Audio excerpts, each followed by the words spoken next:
আসসালামু আলাইকুম বন্ধুরা, ফিরে আসলাম আরও একটি নতুন রেসিপি নিয়ে।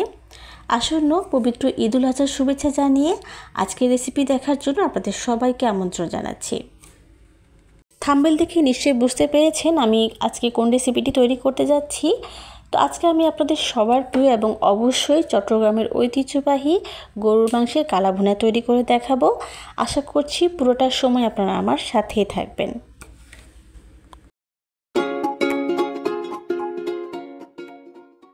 গরুর মাংসের কালাভুনা তৈরি করার জন্য আমি এখানে 2 কেজি গরুর মাংস নিয়েছি।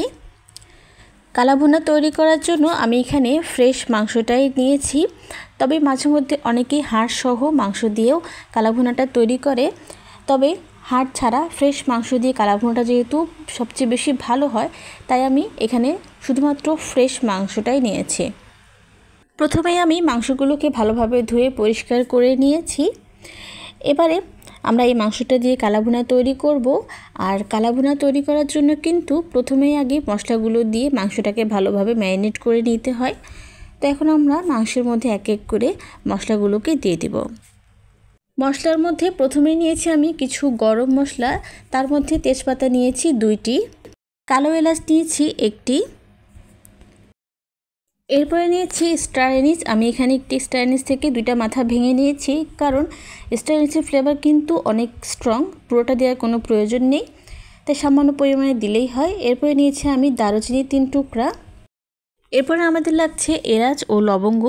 আমি এখানে 4টি করে এলাচ ও লবঙ্গ নিয়েছি। এবারে এই মশলাগুলোকে আমি মাংসের মধ্যে দিয়ে দিব। এরপরে দিচ্ছি আমি আদা বাটা। আমি এখানে 2 টেবিল চামচ আদা বাটা দিব।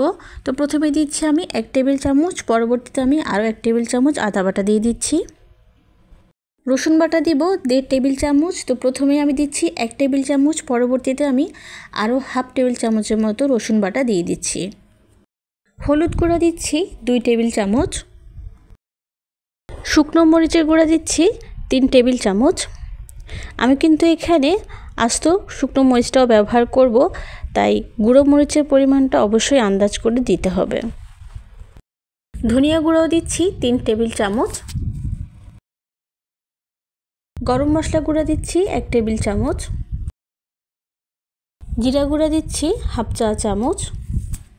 ধনিয়া গুঁড়ার মধ্যেও যেহেতু জিরা আছে, তাই আমি এখানে জিরা গুঁড়াটা হাফ চা চামচ ব্যবহার করেছি।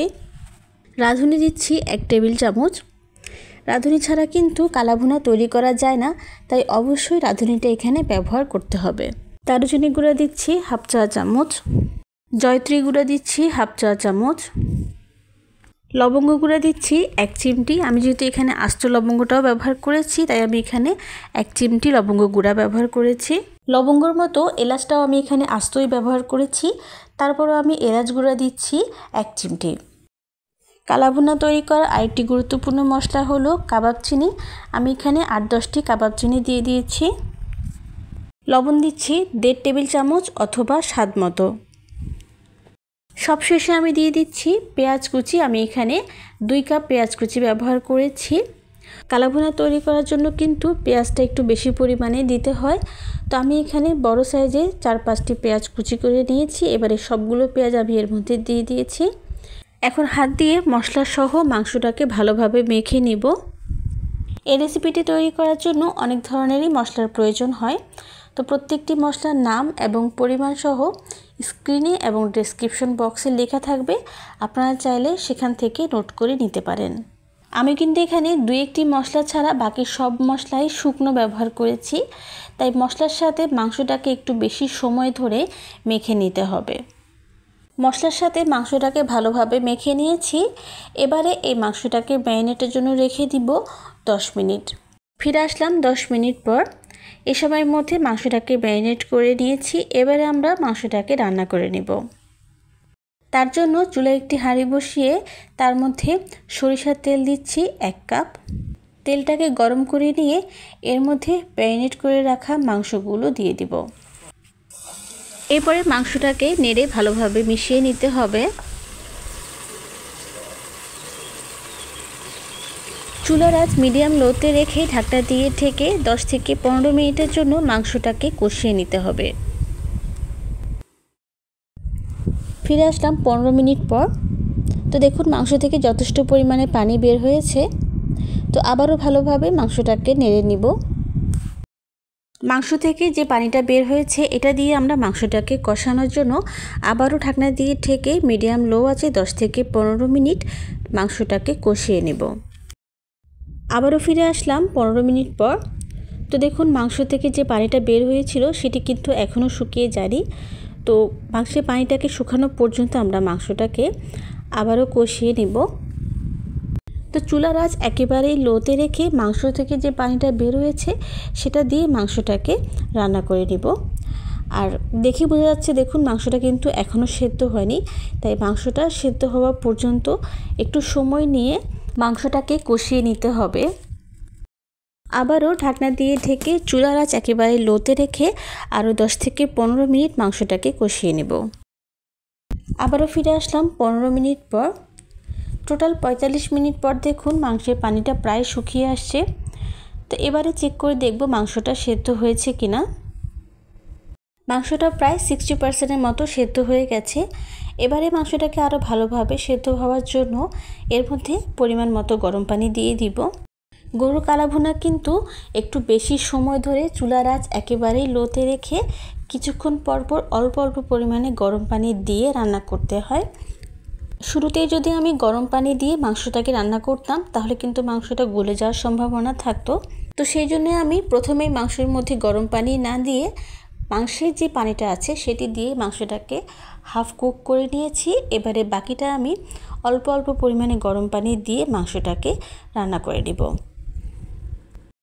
প্রায় 30 মিনিট ধরে এই প্রসেসটা ফলো করার পর দেখুন মাংসের কালার অনেকটাই চেঞ্জ হয়ে গেছে।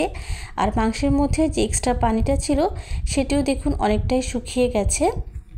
আর মাংসটাও সেদ্ধ হয়ে গেছে। যেহেতু আমি মাংসটাকে 2 ঘন্টা ধরে রান্না করছি তাই মাংসটাও সেদ্ধ হয়ে গেছে। আমি চুলা থেকে নামিয়ে আপনাদেরকে দেখিয়ে দিব কতটা নরম হয়েছে। তো আমাদের গরুর মাংসের কালাভুনা কিন্তু তৈরি হয়ে গেছে। এখন শুধু এর মধ্যে একটা বাগার দিলেই আমাদের রান্না শেষ হয়ে যাবে। তো বাগার দেওয়ার জন্য আমি এখানে সরিষার তেল নিয়েছি। তো একটি হাঁড়িতে আমি হাফ কাপের মতো সরিষার তেল গরম করে নিয়েছি। এবারে তার মধ্যে পেঁয়াজ কুচি দিয়ে দিয়েছি। আমি কোনো পরিমাপ বলছি না, এটা আপনারা আপনাদের পছন্দ মতো দিয়ে দিতে পারেন। এবারে পেঁয়াজটাকে নরম করে ভেজে নেওয়ার পর আমি এর মধ্যে আস্ত কিছু শুকনো মরিচ দিয়ে দিব।